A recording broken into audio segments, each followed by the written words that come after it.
옛적 중국의 수나라 시대 때 두 분의 스님이 계셨어요.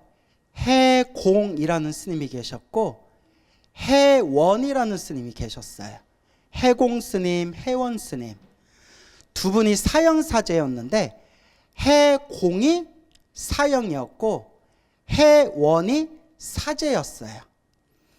이 두 사형사제가 아주 친분이 돈독했는데 두 분이서 서로 약속하기를 우리가 정말 열심히 공부해가지고 우리가 도를 이루어서 큰 깨달음을 이루어서 부처님 은혜를 갖고 널리 중생을 제도하자라고 서로가 공부 열심히 하자 약속하고 서로가 각자 헤어져서 저마다 자기가 공부하고 있는 사원에서 열심히 이제 수행을 했다고 합니다. 해공, 사형인 해공 스님은 오로지 관세음보살 보문품 관음경만 외웠대요. 뭐만 외웠다? 관음경만 외웠대요. 여러분 나눠드린 책 보면 알겠지만 관음경 엄청 얇죠? 그것도 한문본하고 한글본이 같이 있어서 그 정도예요. 엄청 얇은 책이에요. 그 관음경, 관세음보살 보문품만 오직 외웠고 사제인 해원 스님은 큰 사원에 들어가서 큰 불교대학이 있는 사찰에 들어가서 8만 대장경을 달달달달 외우면서 공부를 했답니다. 그렇게 30년 후에 해공 스님과 해원 스님이 만났는데 30년 후에 해공 스님은 뭐만 외웠어요? 관음경만 외웠고 벌써 이름 헷갈려요? 해공 스님이 사형이에요, 사제예요? 예, 벌써 헷갈리는 분 계세요? 해공 스님은 사형인 해공 스님은 30년 동안 관세음보살 보문품만 외웠고 사제였던 해원 스님은 30년 동안 8만 대장경 부처님의 모든 가르침을 연구했대요. 딱 들으면 이것만 딱 들으면 누가 잘난 것 같아요? 그렇죠. 해원 스님이 잘났죠. 해공 스님하고 해원 스님하고 서로 만나가지고 스님 30년 만에 뵀습니다. 요새 같으면 뭐 휴대폰도 하고 까똑 뭐 이거 카톡도 하고 이메일도 보내고 뭐 아무리 멀리 떨어져 있어도 KTX 타고 뭐 하루 안에 서로 다 만나고 밥 먹고 커피 마시고 헤어지고 할 텐데 옛날에는 정말 멀리 한번 헤어지면 언제 다시 만날 줄을 몰랐대잖아요. 30년 만에 만납니다 하고 사제였던 해원 스님이 30년 동안 당신이 공부한 이야기를 쫙 이렇게 늘어놓는 거예요. 무슨 경을 공부했고 무슨 경을 연구했고 무슨 가르침을 분석했고 어떤 분의 가르침을 또 이렇게 공부했고 막 이렇게 이제 얘기를 하는 거예요. 몇 시간 동안 사형의 해공 스님이 고개를 끄덕끄덕거리면서 사제가 8만 대장경을 연구했던 그 이야기를 가만히 듣고 있다가 해원 스님이 실컷 말을 다 하고 난 뒤에 해원 스님이 사형인 해공 스님한테 그런데 스님은 30년 동안 무슨 공부를 하셨습니까? 해공 스님이 하시는 말씀이 난 30년 동안 뭐 했다? 관음경만 외웠다 했더니 해원 스님이 깜짝 놀라면서 뭐라고 했을까요? 에게 맞아 에게 화를 벌컥 내면서 스님 우리가 30년 전에 젊었을 때 30년 전에 헤어질 때 우리가 부처님 가르침 열심히 공부해서 깨달음을 얻고 널리 중생을 제도하자 약속했는데 30년 동안 공부한 게 겨우 관세음보살 보문품 하나입니까? 이거는 스님이 게으르고 나태하다는 증거입니다. 어떻게 머리 깎고 중이 되어서 그렇게 게으른 삶을 살 수가 있습니까? 스님 실망입니다 하면서 뭐 화를 내더래요. 그래서 난 또 이거 책 보면서 아니 그냥 그럴 수도 있죠. 또 뭘 그렇게 화를 내나 나는 또 보면서 이 스님 30년 동안 8만 대장경 공부해도 참 다혈질이구나. 그래서 느낀 게 사람 성격은 쉽게 변하는구나 안 변하는구나. 안 변하고 여러분 사람 성격 쉽게 안 변해요. 제가 30년 참선한 스님도 봤고 10년 명상하신 분도 봤고 절에 열심히 다니고 공부하신 분들 봤지만 훌륭하신 분들도 있지만 사람 성격 쉽게 변한다 안 변한다? 쉽게 안 변하더라고요. 동감하십니까? 그래서 옛날 어른들이 그랬어요. 이번 생 깨달음은 둘째치고 뭐는 둘째치고? 깨달음은 둘째치고 이번 생 화를 안 내는 습관만 들여도 이번 생 수행 성공한 거다라는 말씀을 하셨어요. 참 어렵죠. 화내는 습관만 없어져도 대단한 거래요. 여러분 화 잘 내요 안 내요? 내요? 안 내요? 내요? 뭐 알아서 하세요.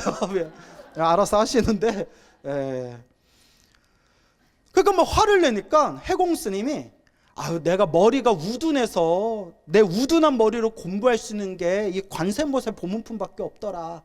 그거는 우둔한 게 아니라 게으른 겁니다. 실망입니다 사형 뭐 이러니까 그러지 말고 그래도 내가 30년 동안 관세음보살 보문품을 외웠는데 그래도 30년 동안 관세음보살 보문품 외운 내 독경 한번 들어보겠는가. 그러니까 이제 사제가 그럼 한번 해보셔. 30년 동안 외웠다는 그 독경 소리 한번 들어봅시다.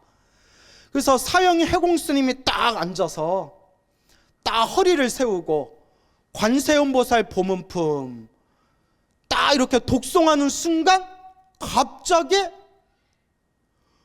은은하게 해원 스님 코에 은은하게 막 향기가 퍼지더래요. 무엇을 외우는 순간?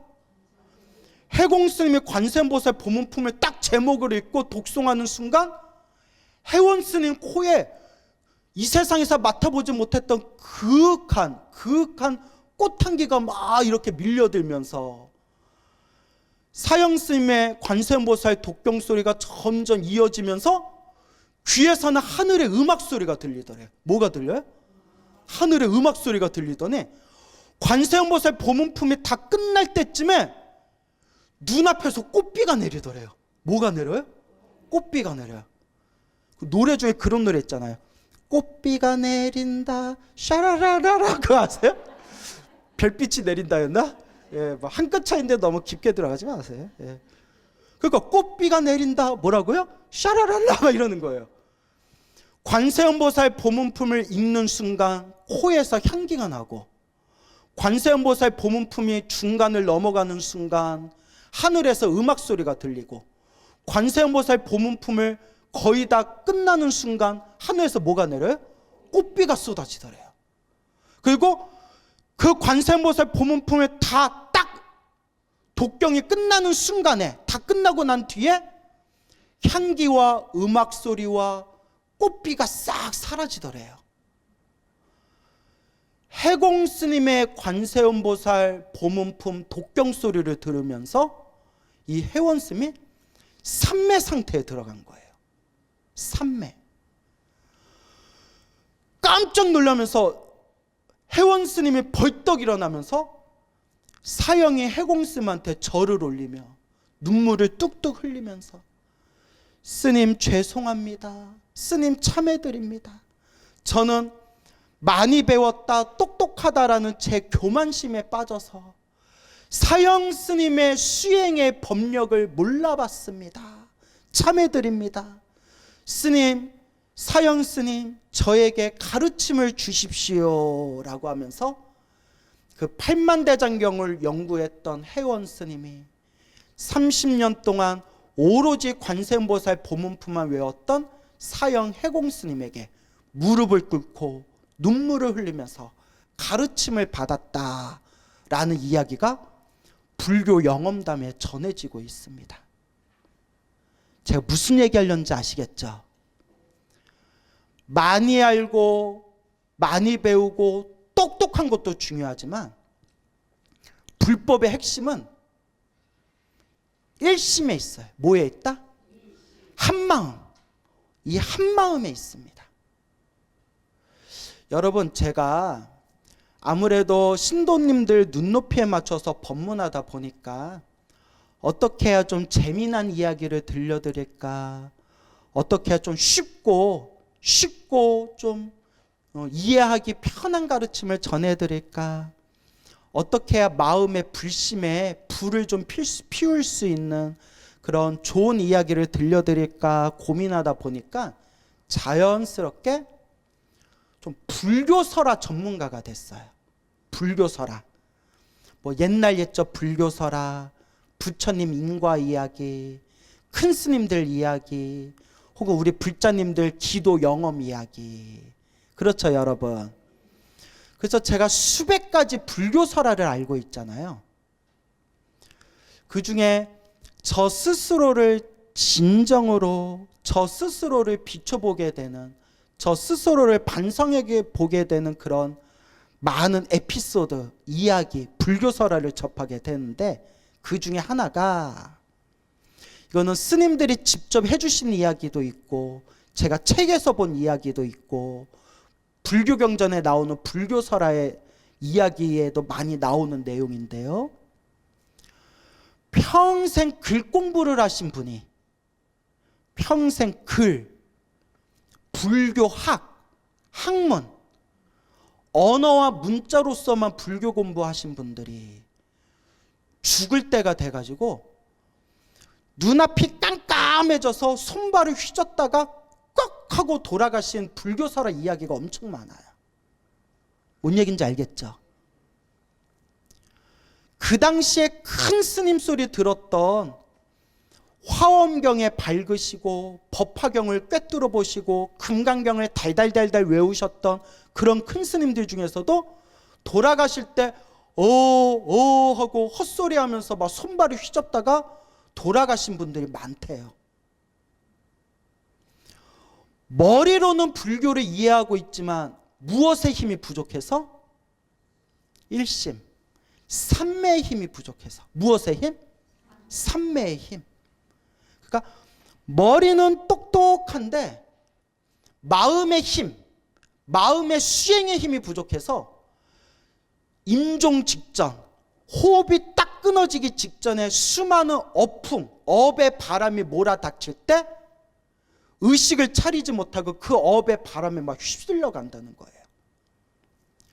그래서 제가 누구 스님 하는 큰 스님들 이름을 직접 댈 수는 없지만, 왜냐하면 다 개인 프라이버시이기 때문에 아무개 스님, A 스님, B 스님, C 스님, 이런 C 스님 하니까 좀 이상하다. C 스님, 뭐 시스룩도 아니고, 이런 어른 스님, 선배 스님들께서 당신 모시던 어른 스님이 평생 경전만 보고 글 공부만 하시다가 돌아가실 때 깜깜하게 그냥 손발을 휘저으면서 하고 돌아가시는 모습을 보고 충격받고 다들 하시던 경전을 덮고 선방에 가시고 참선 공부하시고 하신 선배 스님들이 많으세요.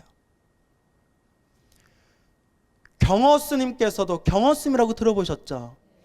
구한말의 큰 스님이었던 경허 스님도 그렇게 경전을 달달달 외웠던 대강사였는데, 어느 마을에 갔는데 마을에 전염병에 걸려서 마을에 있는 사람들이 다들 떼죽음을 당한 모습을 보고 죽음의 공포가 막 휘몰아치면서, 아무리 언어 문자로 경전 공부를 많이 해도 죽음 앞에서는 이 죽음을 이겨낼 수가 없구나라는 죽음에 대한 공포, 생사에 대한 공포 때문에 내가 죽음을 이기는 공부, 생사윤회에서 벗어나는 공부를 하리라 하고 하던 경전 공부를 다 덮고 저 천장암에 들어가셔서 방문을 걷어 잠그고 밖에서 주는 밥만 먹고 오로지 앉아서 참선을 하시면서 큰 그런 마음의 경계를 맛보았다. 뭐 이런 이야기들이 전해지고 있습니다. 이 이야기를 왜 하느냐? 여러분, 경전 공부도 중요해요. 무슨 공부도 중요하다? 경전 공부도 중요해요. 아주 중요합니다. 단, 수행이 받쳐주지 않는 경전 공부, 머리로만 이해한, 지식으로만 이해한 불교는 내 업의 에너지를 바꾸는데 큰 힘을 쓸 수 있다, 없다? 없다. 또 소위 요새 사람이 쉬운 말로 하면 내 팔자를 바꿀 수 있다 없다. 내 운명, 내 팔자를 바꾸기가 어렵다. 그리고 죽음이 코앞에 닥쳐왔을 때 머리로만 이해한 불교로는 죽음이 코앞에 닥쳤을 때 이기기가 쉽다 어렵다. 어렵다라는 거예요. 그래서 늘 불자님들께 제가 간곡하게 말씀드리는 게, 불교는 지식의 종교가 아니라 무엇의 종교가 돼야 된다? 체험의 종교가 돼야 된다. 체험의 종교가 돼야 된다. 그걸 꼭 명심하라는 겁니다. 팔만대장경, 30년 동안 팔만대장경을 연구했던 해원이라는 스님이 있었는데, 앞에서 설명한 해원 스님께서는 30년 동안 팔만대장경을 연구했지만 자기 마음 하나 다스리는 법을 몰랐고, 30년 동안 관세음보살 보문품만 오직 일심으로 관세음보살 보문품만 독송해서 삼매를 얻은, 이걸 이제 강경삼매라고 해요. 무슨 삼매? 강경삼매. 강경이 경을 보다, 경을 봐서 이제 삼매에 드는 걸 강경삼매라고 해요. 강경삼매, 그 마음의 에너지, 삼매의 힘을 얻으신 해공스님은 하늘의 향이 느껴지고 하늘의 음악 소리가 울리고 하늘의 꽃비가 쏟아질 정도로 그렇게 깊은 경지에 들어가셨다는 거예요. 많이 아는 것도 중요하지만 많이 아는 것은 오히려 잘못하면 양날의 검과 같아서 내 수행하는 데 딱 장애가 될 수 있다는 거예요. 많이 아는 것보다 더 중요한 것은 내가 알고 있는 것만큼이라도 깊이 수행에 들어가야 된다. 옛날 스님들보다 지금 스님들이 훨씬 더 똑똑해요. 훨씬 더 똑똑해요. 옛날에 난다긴다 하는 큰 스님들도 지금 스님들보다는 지식적으로 부족했을 거예요. 제가 요새 깜짝깜짝 놀래요. 제가 한 번씩 불교 서점에 가서 한번 싹 불교 서점 무슨 책이 나왔나 이렇게 한번 싹 훑어보거든요. 제가 정말 내가 이대로 죽으면 다음 생 벌레로 태어나는 거 아닐까라는 생각이 들 정도로 책을 좋아했어요. 무슨 벌레? 책벌레. 딱 얼굴 봐도 책 좋아하게 생기지 않았어요? 분위기가 별로. 근데 제가 이제 눈이 좀 많이 안 좋아서 옛날처럼 책에 집중하기가 좀 힘든데, 옛날에 봤던 책으로 지금 버티고 있는 거예요. 제가 불교 서점에 새로 나온 책들을 보면서 깜짝깜짝 놀란 것 중에 하나가 뭐냐면, 바야흐로 정보화 시대잖아요. 이 세계에서 더 이상 우리가 옛날에는 국경에 막혀서 시간과 공간의 장벽 때문에 옛날 큰 스님들은 보고 싶어도 볼 수 없었던 책, 옛날 큰 스님들은 제목조차도 들어보지 못했던 엄청나게 심오한 내용을 갖고 있는 그런 불교 서적들이 지금 번역돼 가지고 막 쏟아지고 있어요. 그런 책들을 보면서 야, 정말 시대가 좋아졌다. 우리 한국 불교 최고의 고승이라는 원효대사, 원효대사는 그 당시에 못 본 책이 없대요. 안 본 책이 없고 못 본 책이 없대요. 그래서 우리끼리 이런 얘기를 해요. 옛날 고대 국가에서는 정보가 힘이었어요. 지식이 힘이었어요. 지식이 힘이었기 때문에 새로운 지식을 얻으려면 엄청난 경제적인 뒷받침이 있어야 돼요.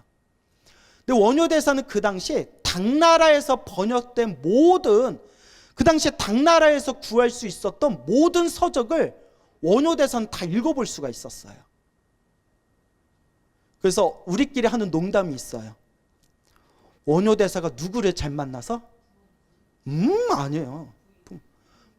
마누라를 잘 만나서. 마누라가 누구예요? 요속공주, 신라의 공주잖아요. 내 남편, 내가 사랑하는 내 님이 공부하겠다는데, 예? 그렇죠. 뭔들 못해줘요. 예? 내 오빠가, 내 부모님이 신라의 왕이고 신라의 왕족인데, 그래서 당나라에서 책을 다 구해와가지고 원효대사가 원 없이 그 당시 일반 서민들 혹은 가난한 스님들은 볼 수조차 없는 책들을 이미 다 섭렵한 거예요. 그래서 우리가 와, 누구 잘 만나서? 마누라 잘 만나서 저렇게 원 없이 책을 보셨구나. 이건 그 우스갯소리로 하는 얘기예요. 또 오해하시면 안 돼요. 우스갯소리로. 그 원효대사조차도 보지도 못했던 책을 우리는 지금 마음대로 볼 수가 있어요. 심지어 영어를 조금만 할 줄 알면요, 지금은 영어도 구글이나 번역기로 돌려서 볼 수가 있어요. 구글의 불교학 사이트에 가면 옛날 큰 스님들이 보지도 못했던 수많은 인도 불교, 티베트 불교 옛날 큰 스님들이 본래야 볼 수 없었던 책들을 지금은 마음대로 볼 수 있는 시대예요. 그래서 지식적인 부분은 옛날 큰 스님보다 지금 우리 젊은 스님들이 훨씬 더 지식적으로는 훨씬 더 깊이가 있을 거예요. 단 옛날에는 그렇게 도인이 많이 나왔는데 왜 이 시대는 이렇게 도인이 없냐? 우리끼리 그런 얘기를 해요. 옛날 스님들은 그렇게 무식한 스님들이 많았는데도 뭐가 많이 나왔어요? 도인들이 많이 출연했는데 요새는 도인이 심다 버린 집신만큼의 수행자도 안 나온다, 이런 자조 섞인 얘기가 나오고 있어요. 지식적으로는 더 깊이가 있는지 몰라도 마음의 깨달음, 삼매의 힘, 지혜와 자비, 이런 부분에 있어서는 이 시대에는 그 옛날에 그 도인 스님 같은 분들이 안 나와요. 근데 이런 얘기를 하는 것 자체가 저도 부끄러워요. 저도 실천을 못 하고 있는데 부끄러운 얘기예요, 저한테도. 근데 왜 그러냐? 어른들이 얘기하시는 말씀이, 또 우리들이 이제 스스로 하는 말이, 옛날 스님들은 지식적인 부분은 좀 짧고 부족했을지는 몰라도 무엇이 있었다? 우직함이 있었고 순수함이 있었다. 스승이 죽어라 하면 죽는 신용을 하고, 뭐 하나 배우면 그거 하나라도 정말 바다의 바다 밑에 끝까지 파고드는 그런 간절함이 있었는데, 지금은 너무나 보는 게 많고 듣는 게 많고 배운 게 많다 보니까 요거 찔끔 저거 찔끔, 요거 맛보고 저거 맛보고, 그런 옛날 스님들 같은 우직함, 간절함, 순수함이 부족하다는 거예요.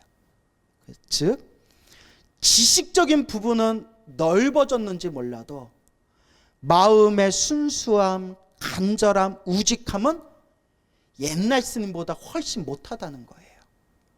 근데 수행은 많이 하는 지식에 달려있는 게 아니라 무엇에 달려있을까요? 이 마음의 순수함에 달려있는 거예요. 그래서 많이 아는 거와 우리가 깊이 수행해서 깊은 경지에 들어간다는 그 부분에 대해서 우리가 한번 냉정하게 고민해 볼 필요가 있어요. 그래서 늘 불자님들께 제가 드리는 이야기가, 불교는 지식의 종교가 아니라 무엇의 종교가 되어야 된다? 체험의 종교가 되어야 된다 라는 걸 늘 말씀드리는 겁니다. 그래서 살아생전에 글 공부는 많이 했는데, 무슨 공부는 많이 했는데? 글 공부는 많이 했는데 죽음이 코앞에 닥쳤을 때 손발을 휘저으면서 하면서 속절없이 그냥 숨 넘어가는 분들이 의외로 많다는 거예요. 이런 걸로 저는 어른 스님들께 비하인드 스토리로 혹은 불교 설화에 나와 있는 내용으로 그런 내용들을 제가 알게 되는 거죠. 현대 어른 스님이신데 누군지 절대 말씀드릴 수가 없고, 너무 유명한 분이라서 제가 조금만 힌트 들어도 여러분들 눈치챌 분들이 있을 것 같아요. 그래서 제가 너무 조심스러워요. 너무 유명하신 분이라서. 벌써 이렇게 얘기하는 것 자체가 제가 쫄려요. 너무 조금이라도 힌트 주면 알만한 유명한 분이에요. 근데 그분이 어떤 분이냐면 하고 몇 마디만 하면 아마 눈치챌지도 몰라요. 그래서 조금만 자세히 얘기해도 여러분들이 눈치채기 때문에 최대한 그분에 대해서 제가 블라인드 처리를 해서 말씀드리면, 무슨 말을 해도 눈치챌지 몰라. 지금. 지금 어떡하냐?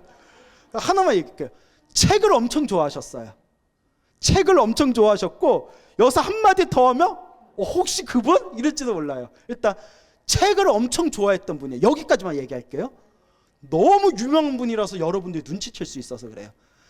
개인적으로 물어보면 말씀드릴게요. 예, 개인적으로 물어보면. 예, 하지만 이렇게 대놓고 말씀드릴 수는 없어요. 근데 이제 제가 그 어른 스님께 누가 되는 얘기를 하려는 게 아니라 나 자신을 비춰보자는 거예요. 알겠죠? 절대 누구를 욕되게 하려는 게 아니라 누구를 비춰보자? 나를 비춰보자는 뜻이에요. 오해하지 마세요. 하여튼 책을 엄청 좋아하시는 분이었는데 그분이 이제 돌아가실 때 몇 개월 동안에 엄청 고생을 하셨어요.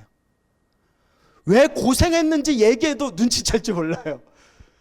그러다가 돌아가시기 며칠 전에 옆에서 이제 제자들이 옆에서 간병을 했을 거 아니에요? 근데 그 스님이 살아오신 삶은 정말 맑고 깨끗하셨어요. 정말 맑게 사셨어요. 사시기는. 근데 책을 되게 좋아하셨어요. 그런데 자꾸 조용하세요. 누구 아니야? 누구 이러지 마세요. 예? 그러니까 돌아가시다가 그분 제자분한테 직접 들은 얘기예요.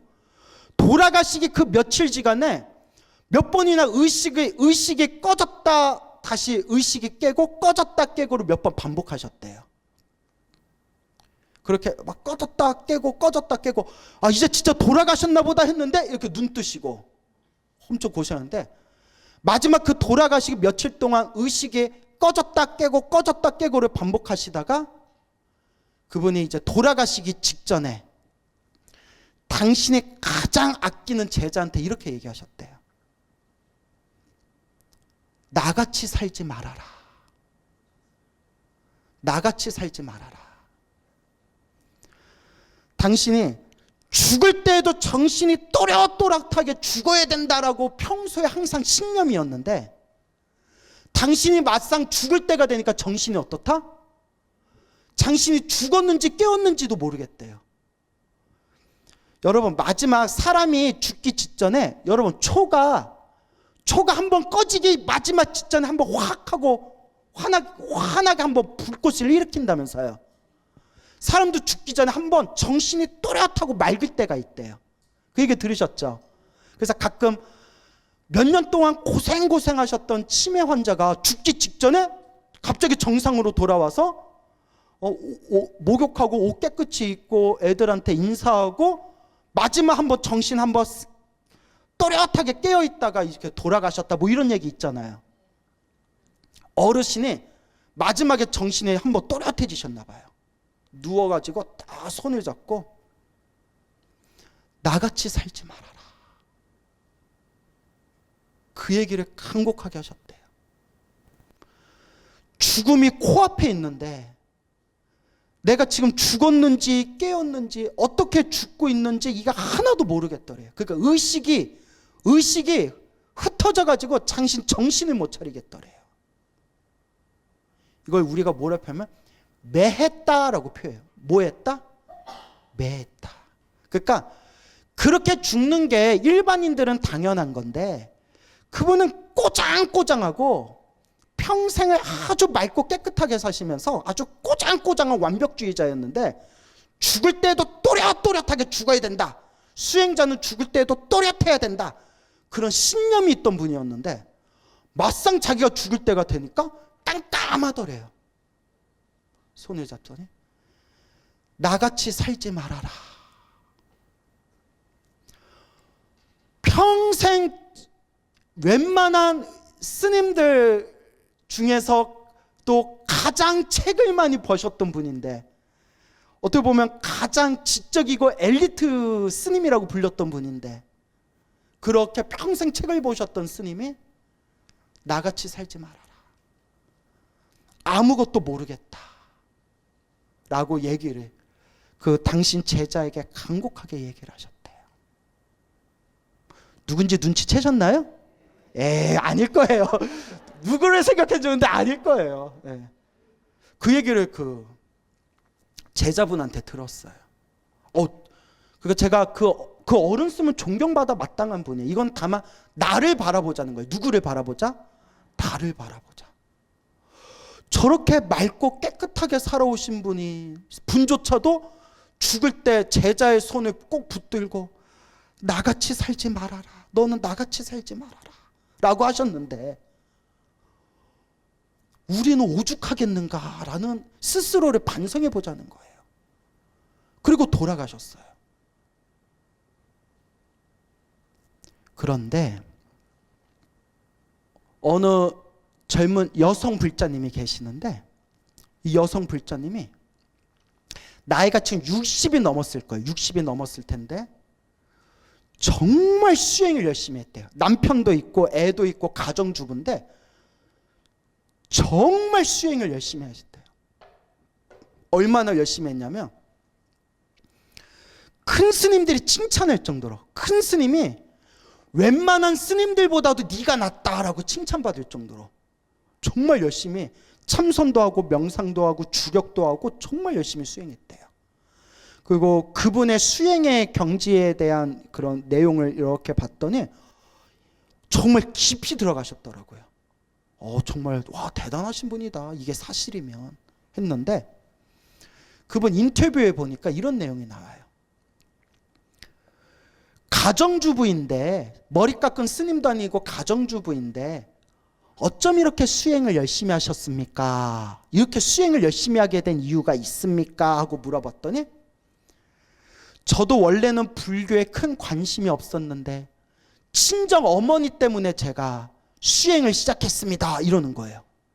그게 뭐냐 하면 돌아가신 친정 어머님이 혹실한 불자였대요. 혹실한 불자였는데 불교가 뭔지도 모르고 천수경을 외워도 천수경이 무슨 뜻인지도 모르고 금강경 읽어본 적도 없고 금강경이 무슨 뜻인지도 모르고 평생 절에 다니는데도 불교가 뭔지 잘 몰랐대요. 옛날 노보살님들은 다 그랬을 거예요. 그죠? 지금도 그래요? 지금은 좀 낫죠.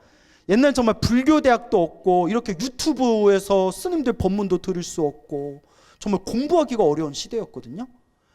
지금은 불자들이 공부를 안 하는 거지 공부를 못하는 게 아니에요. 요새 공부하기가 얼마나 좋은데요. 막말로 집에서 스마트폰 하나만 딱 틀어도 대한민국 큰 스님들 법문을 다 들을 수가 있어요. 이렇게 좋은 시대가 어디 있어요? 동감하십니까? 근데 공부해야 안 해요? 여기 오신 분은 하는 분들이죠. 그래서 제가 늘 하는 얘기 있잖아요. 뭐 해준 것만도 고맙습니다. 와준 것만도 고맙습니다. 제가 늘 그러잖아요. 진심으로. 그래서 어머니는 평생 절에 다니면서 딱 하나만 하셨대요. 할 줄 아는 게 하나밖에 없었대요. 관세음보살. 천수경도 다 못 외우셨고 반야심경도 못 외우셨대요. 오직 뭐만 하셨다? 관세음보살. 옛적에 절에 다닐 때 주지스님이 천수경 못 외우고 반야심경 못 외워도 괜찮습니다. 그냥 뭐만 열심히 하십시오. 그냥 관세음보살만 열심히 하십시오. 그랬대요. 오직 자나깨나 관세음보살, 관세음보살, 오직 관세음보살만 연불 하셨는데 돌아가시기 얼마 전부터 몸에 좀 병이 오셔가지고 항상 이렇게 좀 누워 계셨대요. 집에서 누워 계시고 옆에서 이제 가족들이 오며 가면서 이렇게 옆에서 좀 봐드리고 간병을 했는데 어느 날 이렇게 누워 계신 어머님이 누워 계셔도 항상 입으로 중얼중얼 하셨대요. 뭐라고 했을까요? 관세음보살이겠죠. 설마 광우스님 이렇게 했어요? 관세음보살 이렇게 했죠. 관세음보살 하는데 어느 날이었대요. 어머니가 이렇게 누워 계시다가 이렇게 부시시 일어나시더래요. 어머니 왜 그래요? 뭐 필요한 거 있어요? 아니다 하고 이렇게 앉으시더래요. 앉으시더니 앉은 상태에서 이렇게 허리를 펴고 앉은 상태에서 계속 관세음보살 딱 연불하시다가 앉은 채 연불하다 숨이 딱 끊겼대요. 앉은 채. 따님이 그 모습을 보고 충격을 받았대요. 평생 천수경도 모르고 반야심경도 모르고 절에 다녀도 부처님 가르침이 뭔지도 잘 모르셨지만 오로지 않아 그냥 오직 순수한 마음으로 평생 누구를 부르셨다? 관세음보살. 평생 관세음보살만 부르셨는데 돌아가시기 직전에 당신이 스스로 딱 앉아서 허리 펴고 앉아서 관세음보살 부르다가 숨이 딱 끊기셨대요. 우리 큰 스님들이 그렇게 돌아가셨으면 사진 찍고 기사 나오고 난리 났을 거예요.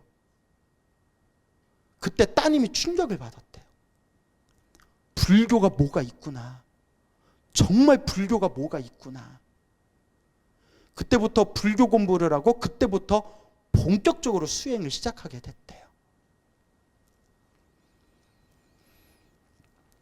제가 불교설화 전문이라고 했잖아요. 그죠?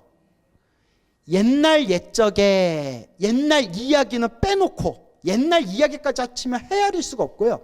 옛날 이야기 빼놓고 현대에 일어난 제가 알고 있는 이야기만 하더라도 스님들도 빼놓고 머리 기른 할아버지, 머리 기른 할머니들이 평생 연불하고 수행하시다가 앉은 채, 선 채 연불하면서 돌아가신 이야기가 수십 가지가 있어요. 지금 제가 알고 있는 이야기만. 그 중에 몇 분은 사진으로 찍혀 있거나 동영상으로 찍힌 분들이 있어요. 서가지고 돌아가신 분, 앉아서 돌아가신 분들이 사진으로 영상으로 다 찍어놨어요. 가족들이. 이건 안 믿을 수가 없는 거예요. 그분들이 팔만대장경을 얼만큼 연구했겠어요. 그분들이 금강경, 반야심경, 법화경, 화엄경을 뭐 얼만큼 알았겠어요. 하지만 팔만대장경을 30년 동안 연구한 혜원스님보다 30년 동안 관세음보살 보문품만 간절하게 일심으로 독경했던 해공스님의 법력이 더 깊듯이 우리가 임종직전 죽음이 코앞에 딱 닥쳤을 때 죽음 앞에서도 성성하게 살아있을 수 있는 그 수행의 힘은 책을 얼만큼 많이 봤냐에 달려있는 게 아니라 평상시에 관세음보살을 불렀건 지장보살을 불렀건 나무아미타불을 불렀건 신묘장구대다라니를 했건 반야심경을 했건 금강경을 했건 얼만큼 마음을 하나로 집중해서 마음을 닦았냐. 바로 이게 핵심이라는 거예요. 여러분들이 관세음보살 보문품을 저와 함께 공부하고 앞으로 지장경도 공부하고 앞으로 경종 공부를 하면서 이 중심을 딱 세웠으면 좋겠어요. 경종 공부는 골고루 하되 부처님의 법문은 널리 공부하되 반드시 마음의 중심은 지식이 아니라 뭐가 돼야 된다? 체험, 수행이 돼야 된다.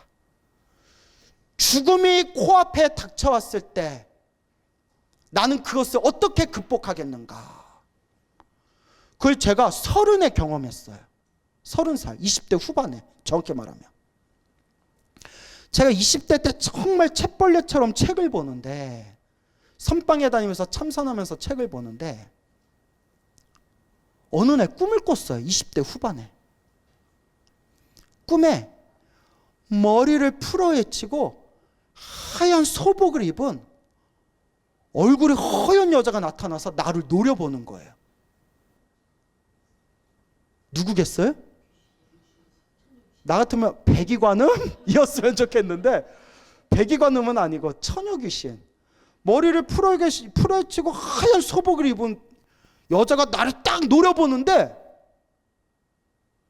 너무나 생생해요. 그 얼굴은 기억이 안 나지만 그때 그 상황이 아직도 떠올라요. 그 꿈속에. 그 순간 내가 딱 쳐다보면서 그 와중에도 예쁜데? 처녀귀신 치고 예쁜데? 하고 있는데 눈에서 피눈물이 주르륵 흐르는 거예요. 눈에서 피눈물이 주르륵 흘리면서 나를 막 노려보는 거예요. 저를. 그래서 제가 평소에 기도하고 수행하고 선빵 다녀서 그런지 몰라도 제가 그렇게 나쁜 꿈, 악몽을 잘 안 꿔요. 꿈자리가 뒤숭숭한 적이 별로 없었는데 그날은 제가 10년이 지나도 기억이 남을 정도로 그때 생생해요. 피눈물을 흘리면서 여자가 날 노려보더라고요. 야, 이거 꿈자리가 이거 범상치가 않은데, 아이, 꿈에 집착하지 말자 했는데 아니야 다를까 눈에 실명위기가 왔어요. 눈에 망막이 막 떨어지기 시작하는데 눈에 망막이 다 떨어지면 실명되는 거래요. 그 강남에 있는 유명한 안과에 가가지고 안과로 유명한 큰 병원에 가서 치료를 받는데 처음에 의사가 예 괜찮습니다. 예 시술하면 나을 수 있습니다 했는데 시술을 3번을 했는데도 계속 떨어지는 거예요. 그 의사가 짜증을 내더라고요. 그러니까 이제 저한테 짜증낸 게 아니라 스스로한테 짜증내더라고요. 너무 안 나니까 스스로한테 왜 이렇게 안 나지? 막 이러면서. 그러니까 짜증을 내도 제가 기분 안 나빴던 게 나한테 짜증난 게 아니라 내가 빨리 안 나니까 자기가 속상해서 짜증나는 게 느껴지더라고요. 그래서 제가 기분 나쁘지는 않았어요. 근데 막 당신이 막 속상해 하더라고요. 그러다가 어찌어찌 나았는데 그 시술이 뭐냐면 주사바늘에다가 기계에다가 공기를 채워가지고 공기를 눈깔에다가 집어넣는 거예요. 바늘을 찔러가지고 그 눈 아래 망막에 바늘이 들어오는 것까지 다 보여요. 그 심리적인 공포감이 엄청나요. 그걸 3번을 했는데 그러면 압축된 공기가 이렇게 눈을 이렇게 이제 망막에 떨어진 걸 막아야 되기 때문에 24시간 엎드려 있어야 돼요. 24시간 보름 동안 엎드려 있어야 돼요. 내가 누워있는 거 되게 좋아하는데 야 이건 죽겠더라고요. 이걸 몇 번을 했다? 3번을 했는데도 떨어지는 거예요. 제가 마음으로 느꼈죠. 처녀 귀신이 눈에 피눈물을 흘리면서 나를 노려보는 꿈을 꾸고 나서 눈에 실명위기가 온 거 보면 이거는 내 전생의 업병이다. 전생 내 지독한 업보의 병인 것 같다. 그렇게 막 몸이 너무 아프니까 내가 그동안 공부했던 지식이 소용이 있더라 없더라? 없어요. 지금 당장 아프고 당장 죽을 것 같고 당장 눈 하나가 통째로 실명될 위기에 처했는데 무슨 사성제가 어떻고 12연기가 어떻고 삼법인이 어떻고 팔정도가 어떻고 내가 달달달달 외웠던 불교 지식들이 하나도 소용이 없는 거예요. 오직 하나, 관세음보살. 관세음보살님 제발 살려주십시오. 관세음보살밖에 생각이 안 나더라고요. 부처님, 제가 과거 전생에 지었던 제 업보가 있다면 간절한 마음으로 참여하겠습니다. 부디 저에게 힘을 주십시오. 제 눈이 빨리 치료가 되도록 저에게 가피를 주십시오. 정말 아침에 눈 뜨면 저녁에 잠들 때까지 최대한 관세음보살을 연불 했어요. 마음속으로 관세음보살 계속 연불 하다가 이것 때문에 한 3, 4개월 고생한 것 같아요. 내내 고생한 것 같아요. 한 3, 4개월, 한 5, 6개월 고생한 것 같아요. 6개월. 그때 고생하다가 딱 비몽사몽의 생생한 꿈을 꿨는데 제가 누워있는데 시커먼 방 안에 보이지 않는 어떤 시커먼 그림자가 제 가슴 위를 막 누리고 있는 거예요. 눈에 보이지는 않지만 무언가 시커먼 그림자가 내 가슴을 막 누르고 있는 거예요. 그때 제가 할 수 있는 게 뭐밖에 없었을까요? 나 막 내 위에 막 누르고 있으니까 우리 같이 놀자 막 이래요. 관세음보살 하고 외치는 순간, 물론 마음속으로 외친 거죠. 꿈속에서 관세음보살 하고 외치는 순간 보이지 않는 소리가 뻥 하면서 그 시커먼 게 튕겨져 나가더라고요. 뻥 하고 시커먼 게 튕겨져 나가는 느낌이 들면서 잠에서 깼어요. 그거 딱 느낌이 들었죠. 붙었다? 뭐가 귀신이 붙었다. 눈이 붙었다. 귀신이 떨어지고 눈이 붙었다. 아, 치료 되겠다. 그리고 치료를 받았는데 망막을 레이저로 지지는 거예요. 망막을 레이저로 지지는 건데 이렇게 마취를 해요. 눈 망막에 부분 마취를 했는데 저보다 먼저 그 시술을 레이저로 눈을 지지는 시술을 받았던 분이 저랑 똑같은 증상 때문에 시술 받은 남자분이 하나도 안 아파요. 안 아파요. 좀 느낌은 으드득한 느낌은 있는데 묵직한 느낌이 있는데 안 아파요. 이래서 나도 안 아프다니 다행이네 하고 이렇게 받았는데 아파 뒤지는 줄 알았어요. 나 진짜 죽는 줄 알았어요. 막 눈을 막 후벼 파는데 와, 나 진짜 죽는 줄 알았어요. 너무 아파서. 너무 아파가지고 안 아팠다는 사람한테 내가 얘기했어. 나 아파 뒤진 줄 알았다니까 뭐라는지 아세요? 그분이? 아닌데 나는 하나도 안 아팠는데? 근데 난 진짜 아팠어요. 그래서 무슨 생각이 들었냐? 근데 그 마지막 레이저로 완전히 지지는 시술을 하고 난 뒤에 드디어 망막 떨어지는 걸 완전히 막았어요. 완전히 붙었는데 대신 시력이 정상으로 안 돌아와요. 시력이 이제 한쪽 오른쪽 시력이 완전히 망가져 버렸어요. 완전히 망가져 버렸는데